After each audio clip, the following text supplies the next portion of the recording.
हमारे आसपास समाज में हर तरह की लोग होते हैं। कुछ जो हमें प्यार करते हैं और सही सलाह देते हैं, जबकि कुछ लोग ऐसे भी होते हैं जिनका काम हर बात में नुस्ख निकलना और हमें नीचा दिखाना होता है। कई बार ऐसे व्यक्तियों का सामना करना काफी मुश्किल हो जाता है, क्योंकि हमें वह तरीका ही नहीं पता कि किस प्रकार से ऐसे व्यक्तियों का सामना किया जाए ताकि उनसे हमारे रिश्ते भी खराब ना हो और उन्हें उनकी इस आदत का अच्छा जवाब भी मिल जाए। जो भी दुष्ट प्रकार के व्यक्ति होते हैं, वह कमियों को देखने और सुधारने के स्थान पर केवल और केवल दूसरे के आत्मविश्वास पर वार करते हैं, ताकि सामने वाला व्यक्ति प्रभावित हो जाए और जीवन में सफलता हासिल न कर पाए। इस प्रकार के व्यक्तियों से हमेशा सावधान रहने की आवश्यकता होती है, क्योंकि वे केवल अपनी इच्छा पूर्ति के लिए इस प्रकार का व्यवहार कर देते हैं। आइए बुद्ध सन्यासी और उनके शिष्य की यह कहानी सुनते हैं कि यदि कोई व्यक्ति आपको नीचा दिखा रहा है तो उससे किस प्रकार का व्यवहार करना चाहिए। कहानी शुरू करने से पहले चैनल को सब्सक्राइब जरूर कर ले और बेल आइकन दबा दे। दोस्तों, गौतम बुद्ध की शिक्षा हर किसी के जीवन को नई दिशा दे सकती है। अगर आप भी इसे मानते हैं तो कमेंट्स में नमो बुद्धाय लिखना मत भूलिए। एक समय की बात है, बुद्ध सन्यासी के आश्रम में उनके दो बड़े ही विचित्र शिष्य रहा करते थे। दरअसल वे दोनों विचित्र इसलिए थे कि दोनों का स्वभाव बिल्कुल ही अलग था। जहां एक शिष्य का काम सभी के कामों में गलतियां निकालना और सभी को बिना मांगे भी सलाह देना था, तो वहीं दूसरे शिष्य का स्वभाव कुछ ऐसा था कि यदि उसे कोई कुछ कह देता था तो वह जवाब नहीं दे पाता था और घंटों इस बात पर विचार करता रहता था। दोनों आपस में अच्छे मित्र थे। बुद्ध सन्यासी अपने इन दोनों शिष्यों के स्वभाव से अच्छी तरह परिचित थे। एक बार की बात है, दोनों में से वह शिष्य जो जवाब नहीं दे पाता था, वह बुद्ध सन्यासी के पास पहुंचा। दरअसल वह बेहद दुखी था। बुद्ध सन्यासी ने जब उससे उसकी परेशानी का कारण पूछा, तब उसने बताया कि उसका अपना मित्र ही उसे हर समय नीचा दिखाने का काम करता है। उसके मित्र की इस आदत को देखकर आश्रम के अन्य सभी बड़े छोटे लोग भी उसे चिढ़ाते रहते हैं और कुछ न कुछ कहते ही रहते हैं। लेकिन दुख की बात यह है कि वह कभी उन सबको उत्तर नहीं दे पाता है, न ही उसे वह तरीका पता है जिससे ऐसे लोगों का सामना किया जा सके। अपने शिष्य की यह बात सुनकर बुद्ध सन्यासी मुस्कुराए और बोले, यह समस्या तो बड़ी ही सरल है।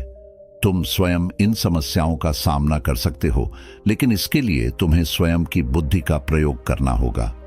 शिष्य ने कहा कि अब आप ही मुझे बताइए, मैं ऐसे लोगों का सामना किस प्रकार कर सकता हूं।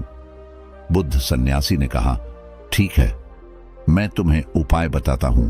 सबसे पहले और मुख्य उपाय है, यदि कोई तुम्हारा अपमान करे या तुम्हारे विषय में कुछ ऐसी बात करे जो तुम पसंद नहीं करते, तो तुम अपना बचाव कभी मत करो। उन्हें जो भी बात करनी है बात करने दो।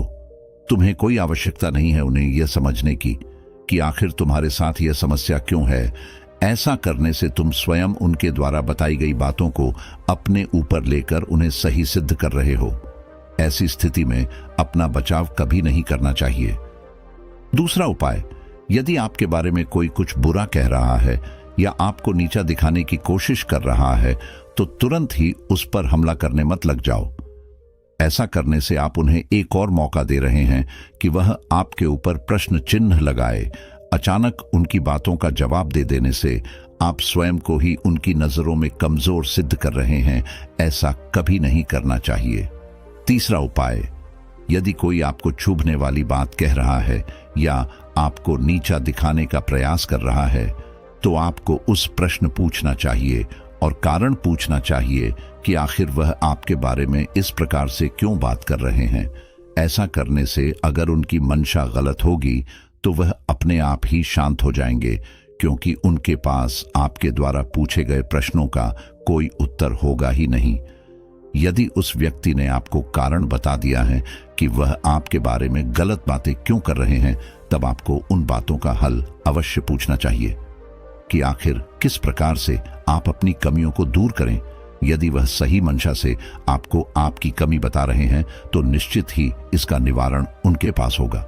उदाहरण के लिए, अगर किसी ने आपको आपके काले रंग के लिए टोक दिया है तो सबसे पहले आप अपना बचाव ना करते हुए उनकी पूरी बात को सुनिए और यह जानिए कि काला रंग होने से आपके क्या क्या नुकसान है।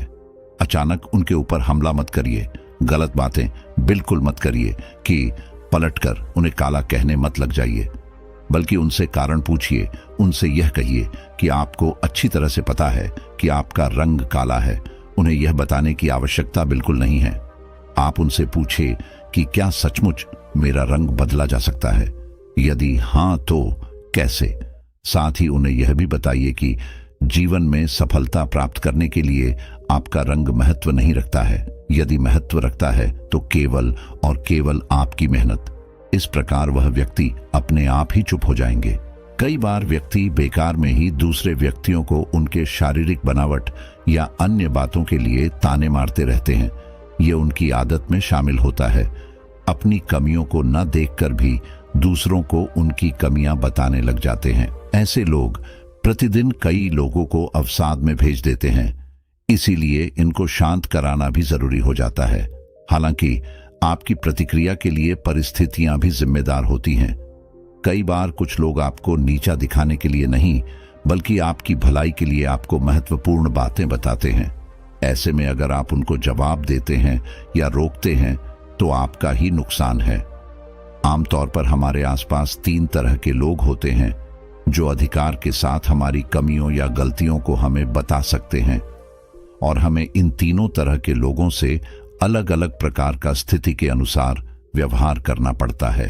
पहले वो लोग जो हमसे उम्र और अनुभव दोनों में बड़े होते हैं, दूसरे हमारे बराबर के सहपाठी होते हैं, और तीसरे वे जिनकी उम्र और अनुभव दोनों ही हमसे कम होता है।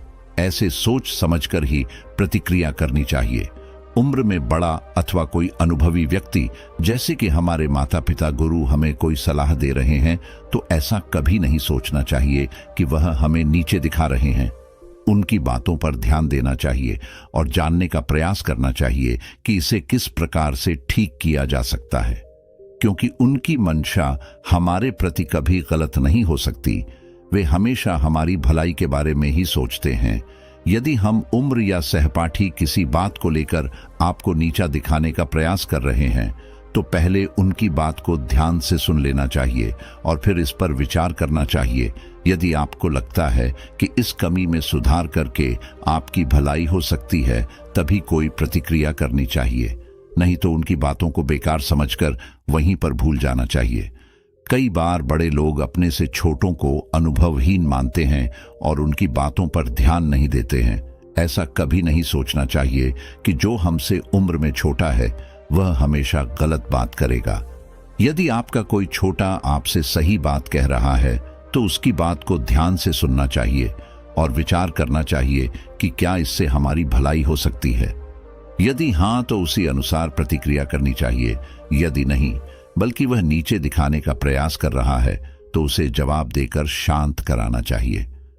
तब उस शिष्य ने पूछा कि यदि कोई गलत मंशा से हमें नीचे दिखाने का प्रयास करे तब हमारी क्या प्रतिक्रिया होनी चाहिए।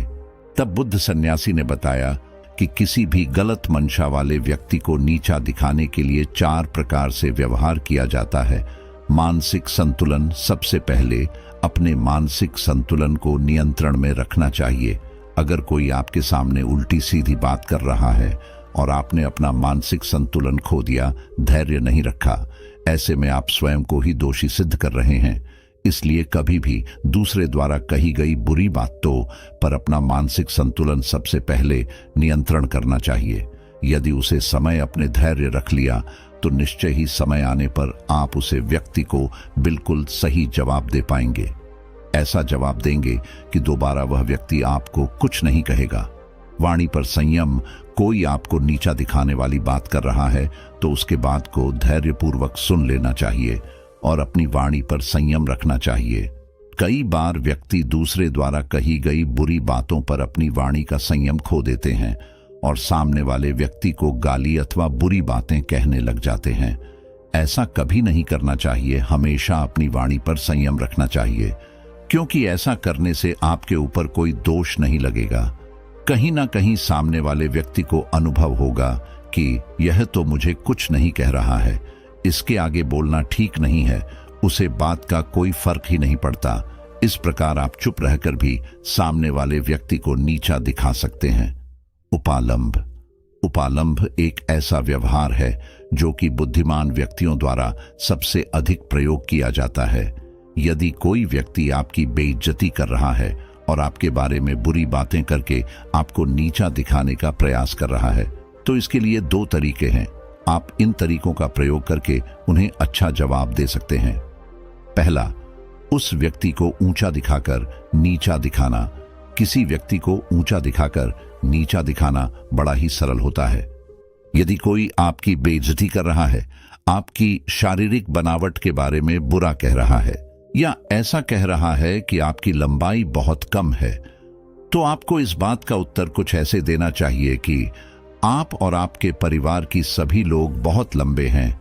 निश्चित ही उन्हें जीवन के किसी क्षेत्र में मेहनत करने की आवश्यकता नहीं है कि आप लोगों को सफलता तो आपकी लंबाई देखकर ही मिल जाती है। सुनते ही वह व्यक्ति अपने आप में ही शांत हो जाएगा और दोबारा किसी को भी कुछ नहीं कहेगा। दूसरा, उस व्यक्ति को नीचा दिखाकर ऊंचा दिखाना। दूसरा व्यवहार है व्यक्ति को नीचा दिखाकर ऊंचा दिखाना। यदि किसी ने आपकी लंबाई के बारे में कुछ कह दिया तो इस प्रकार जवाब दे सकते हैं कि आपका व्यवहार बहुत ही अच्छा लगता है। आप इस दुनिया में सभी को अपना परिवार मानते हैं। किसकी लंबाई कितनी है, किसका रंग कैसा है, इस बात का पूरा ध्यान रखते हैं। सचमुच आप बहुत ही पारखी नजर वाले हैं। लेकिन दूसरों पर ध्यान देने के स्थान पर यदि आप स्वयं पर ध्यान देने लगते तो आप अवश्य ही विश्व के सबसे ज्ञानी मनुष्य बन जाते। इतना सुनते ही निश्चित ही वह व्यक्ति झेंप जाएगा और दोबारा आपको कुछ नहीं कहेगा। चौथे प्रकार के व्यवहार को हम प्रतिनिवारण के नाम से जानते हैं। इसका अर्थ यह हुआ कि सामने वाले व्यक्ति ने जो निवारण आपकी कमियों को ठीक करने के लिए बताया है, आप उसी बात को काटकर जवाब देते हैं। मान लीजिए, अगर आपको किसी ने लंबाई बढ़ाने के तरीके बताएं, तरह की दवाइयां और लटकने इत्यादि जैसे तरीके बताएं, तब आपको इसका जवाब कुछ इस तरह देना है कि यदि आपने थोड़ा और लटक लिया होता तो निश्चित ही आपकी हाइट और ज्यादा हो जाती और आप विश्व के सबसे लंबे व्यक्ति बन जाते। इस प्रकार का जवाब सुनकर व्यक्ति को यह महसूस हो जाएगा कि यदि हमने इसे किसी बात को लेकर कुछ कहा तो यह बर्दाश्त नहीं करेगा और हमारी बेइज्जती कर देगा, इसलिए वह दोबारा कुछ कहने की हिम्मत नहीं करेगा। इस प्रकार बुद्ध सन्यासी ने अपने शिष्य को नीचा दिखाने वाले व्यक्तियों से सावधान रहने और उनके साथ व्यवहार करने के अच्छे तरीके बताएं।